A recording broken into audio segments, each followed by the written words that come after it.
ತೆಲಂಗಾಣ ಮೂಲದ tech company Jarsh safety ವಿನ್ಯಾಸಗೊಳಿಸಿರುವ ವಿಶ್ವದ ಮೊದಲ ಎಸಿ ಸೇಫ್ಟಿ ಹೆಲ್ಮೆಟ್ ಬಿಡುಗಡೆಗೊಂಡಿದೆ. ದುಬೈ ಎಕ್ಸ್ಪೋ 2020 ಇಂಡಿಯಾ ಪೆವಿಲಿಯನ್ನಲ್ಲೇ ಎಸಿ ಸೇಫ್ಟಿ ಹೆಲ್ಮೆಟ್ ಅನ್ನು ಪ್ರದರ್ಶನಕ್ಕೆ ಇಡಲಾಗಿದೆ. ಮಂಗಳೂರಿನ ಆರ್ಜೆ ಏರಾಲ್ ಅವರು ಎಕ್ಸ್ಪೋದಲ್ಲಿ ಭಾಗವಹಿಸಿದ್ರು. ದುಬೈ ಮೂಲದ ಎನ್ಐಎ ಲಿಮಿಟೆಡ್ನಿಂದ ಹೆಲ್ಮೆಟ್ ಅನ್ನು ಯುಎಇ ಮಾರುಕಟ್ಟೆಗೆ ಬಿಡುಗಡೆ ಮಾಡಲು ಯೋಜನೆಯನ್ನ ರೂಪಿಸಲಾಗಿದೆ. ಜಾರ್ಜ್ ಎನ್ಐಎ ಎಸಿ ಸೇಫ್ಟಿ ಹೆಲ್ಮೆಟ್ಗಳು ಹೊರಾಂಗಣ ಕಾರ್ಯಪಡೆಗೆ ಅತ್ಯವಶ್ಯಕವಾಗಿದೆ.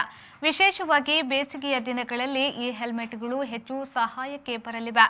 ವರ್ಲ್ಡ್ ಎಕ್ಸ್ಪೋ 2020 ಇಂಡಿಯನ್ ಪೆವಿಲಿಯನ್ನಲ್ಲಿ ಇಂಡಿಯನ್ ಇನ್ನೋವೇಷನ್ ಹಬ್ ಉಪಕ್ರಮದ ಭಾಗವಾಗಿ ಈ ಉತ್ಪನ್ನವನ್ನು ಬಿಡುಗಡೆ ಮಾಡಿದ್ದಾರೆ. ಮಂಗಳೂರಿನ ಖ್ಯಾತ 92.7 ಬಿಗ್ ಎಫ್ಎಂನ ಆರ್ಜೆ ಎರಾಲ್ ಅವರು ದುಬೈನಲ್ಲಿ ನಡೆಯುತ್ತಿರುವ ಎಕ್ಸ್ಪೋದಲ್ಲಿ ವಿಶ್ವದ ಮೊದಲ ಎಸಿ ಹೆಲ್ಮೆಟ್ನ ಕುರಿತು ಮಾಹಿತಿಯನ್ನ ನೀಡಿದರು. ಹಿರಿಯ ಕಾರ್ಯನಿರ್ವಾಹಕರಿಗಾಗಿ ತಯಾರಿಸಲಾಗಿರುವ ಪ್ರೀಮಿಯಂ ಹೆಲ್ಮೆಟ್ ಮಾದರಿಯು 2 ಗಂಟೆಗಳ ಬ್ಯಾಟರಿ ಬ್ಯಾಕಪ್ ಅನ್ನು ಹೊಂದಿದೆ. ನುರಿತ ಉದ್ಯೋಗಿಗಳಿಗಾಗಿ ತಯಾರಿಸಲಾಗಿರುವ ಹೆವಿ ಡ್ಯೂಟಿ ಮಾದರಿಯಲ್ಲಿ 10 ಗಂಟೆಗಳ ಬ್ಯಾಟರಿ ಬ್ಯಾಕ್ ಇದೆ. ಹೆಲ್ಮೆಟ್ನಲ್ಲಿರುವ 4 ರಂಧ್ರಗಳ ಮೂಲಕ ಏಕರೂಪದ ಕೂಲಿಂಗ್ ಅನುಭವವನ್ನು ಪಡೆಯಬಹುದಾಗಿದೆ.